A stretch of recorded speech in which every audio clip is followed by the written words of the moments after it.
troubling little boy, Goldilocks said to him. He smiled so wide it was a wonder his face didn't permanently stretch. Thanks, that's very nice of you to say. Henry and Granny Rhoda hurried into the kitchen. We need to get Jake to a hospital, Henry said. That's an open wound. He's going to need stitches and antibiotics. It can get infected if it's not cared for properly. Granny Rhoda shook her head. The hospital is deserted. All the doctors were human and Mayor Hart ran them out of town. There has to be someone here with some medical training. Can Dr. Doolittle help?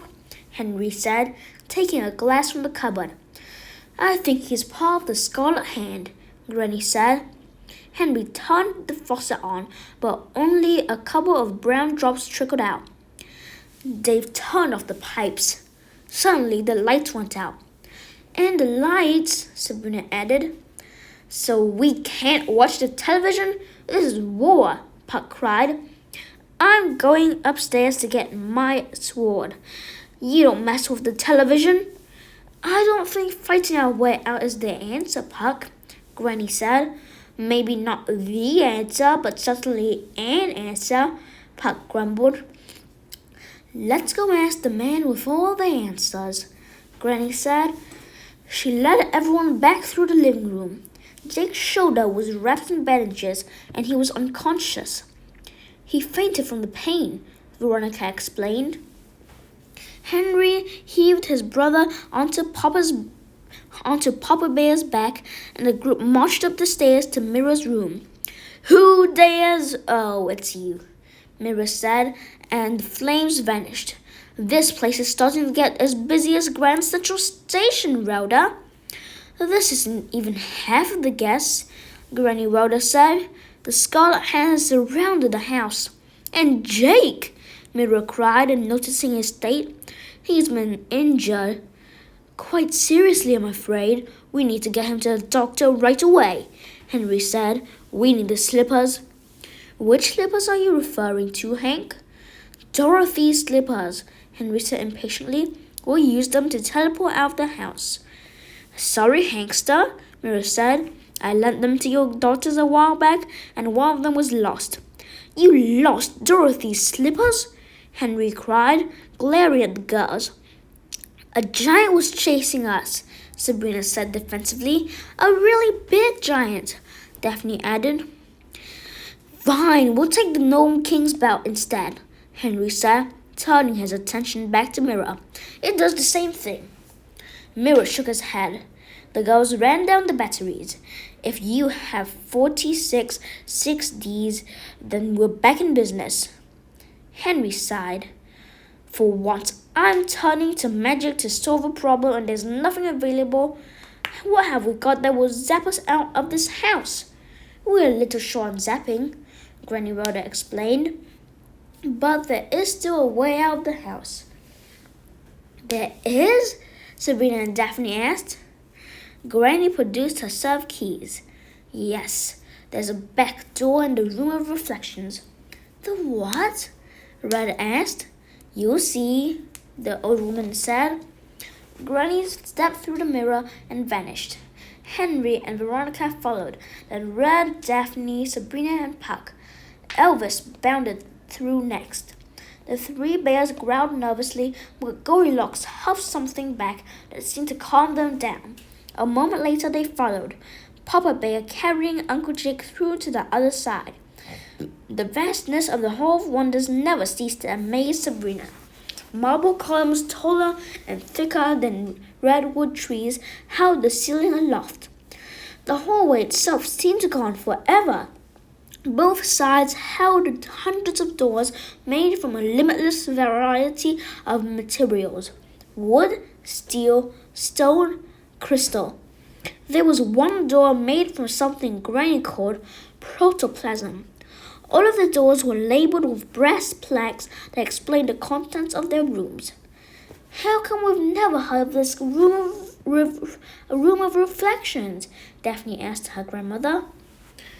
We don't use it very often, and it's not exactly within walking distance, the old woman replied. It's all the way at the other end of the hall. This piqued in Sabrina's curiosity. She often wondered what was at the end of the Hall of Wonders. Granny handed Mira her set keys. We're going to need the trolley. Costume change, Mira cried, then stepped through a set of double doors to his immediate right. A moment later, Sabrina heard a bell ring and an old-fashioned trolley car plowed through the doors and stopped in front of the group. Mira sat in the driver's seat, wearing a short green jacket, a black cap, and a money changer attached to his belt. He rang a polished brass bell and shouted, "All aboard!" The girls climbed up, while Henry helped Uncle Jake and the others get settled. Once everyone was aboard, Mira rang the bell one final time and shouted, "Next stop, the Room of Reflections!" He shifted a lever, and the trolley lurched forward, rapidly gaining speed. "I've always wanted to know what was at the end of the hall," Daphne said. "Me too," Henry admitted. "You've never seen it?" Sabrina asked, surprised. "Jake and I tried to walk it once, back before we got the trolley. We brought a tent and everything, but we forgot to pack food. After a day of walking, we had to turn around and go back." Mira turned in his seat.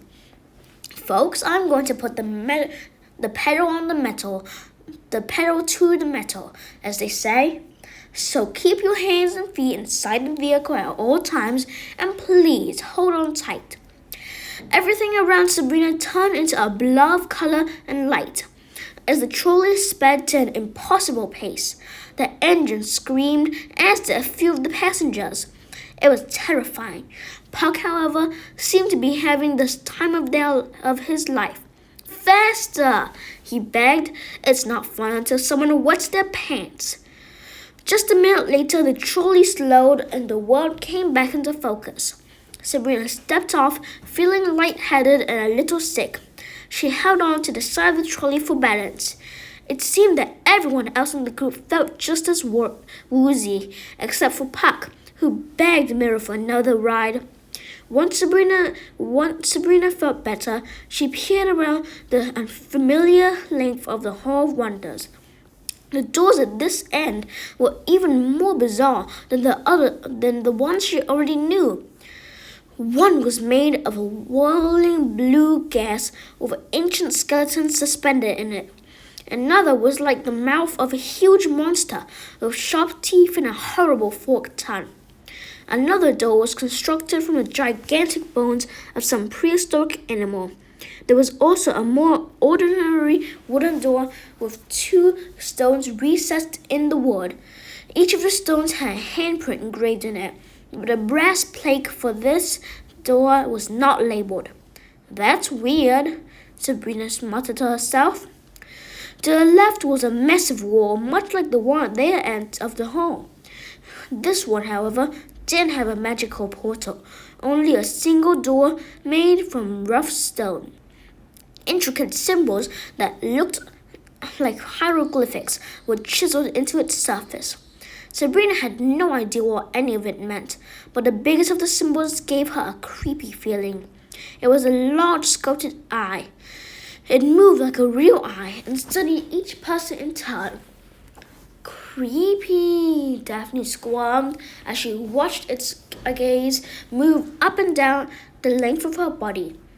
The most interesting difference between this door and all of the others was that it didn't have a lock.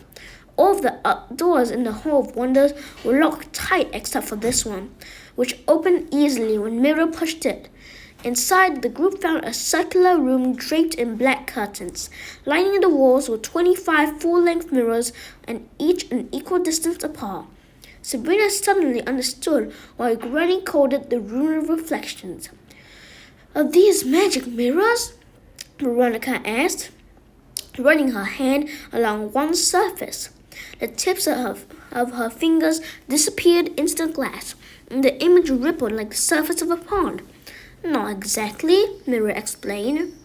"They are actually the back doors to every magic mirror the Wicked Queen created."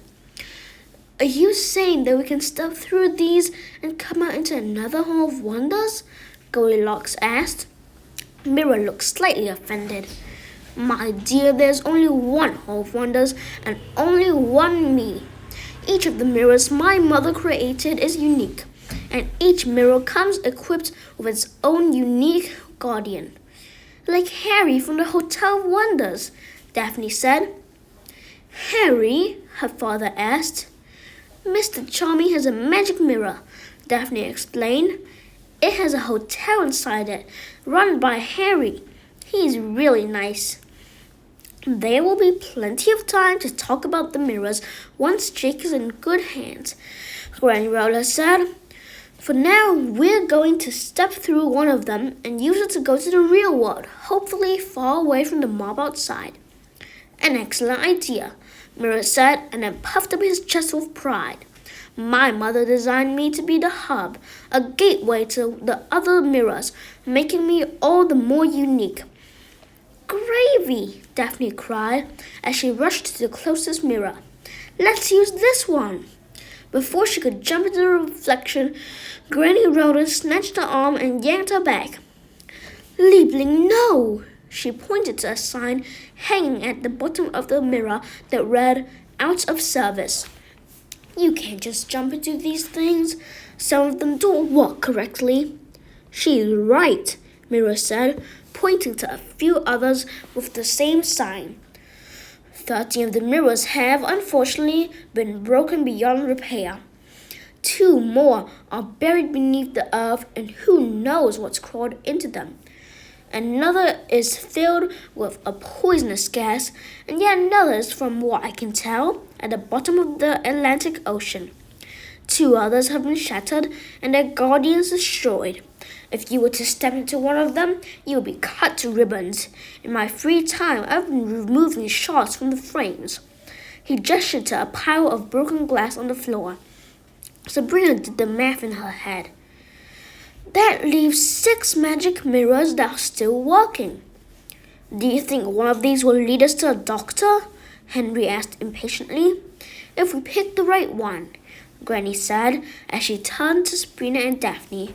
That's where you two come in. Us? Yes.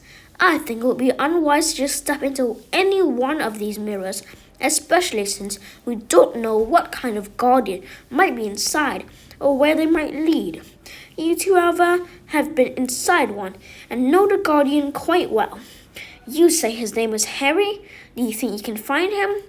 Sure, Daphne said. The girls went from one portrait to the next, skipping the broken ones. One reflected nothing back at them, but all of the others showed something entirely unique. One revealed a medieval torture chamber, another mirror looked into an old-fashioned ice cream parlor, and yet another revealed a huge warehouse filled with thousands of crates and boxes. In one, Sabrina saw a tacky nightclub with a disco ball and strobe lights. Here it is, Daphne cried from across the room. Sabrina rushed over and peered into the mirror to find a breathtaking sunset. Swaying palm trees and a sandy beach invited them to enter. Not so fast, girls, Henry said, stepping toward the mirror. I'll go first. Dad, it's perfectly safe, Daphne said. He ignored her. It was the second time he had totally dismissed her opinion, and Sabrina noticed her sister's frustration building. Sabrina had learned the hard way to take Daphne seriously. It looked like her father had some lessons of his own to learn. Henry took a tentative step into the mirror, dipping his head inside to take a look around. A moment later, he reappeared. Coast is clear, folks. Let's hurry. He waved them through. Sabrina found herself once again standing at the front desk of an incredibly swanky hotel. That seems to be the end of this video and probably the last one for tonight. Anyways, bye.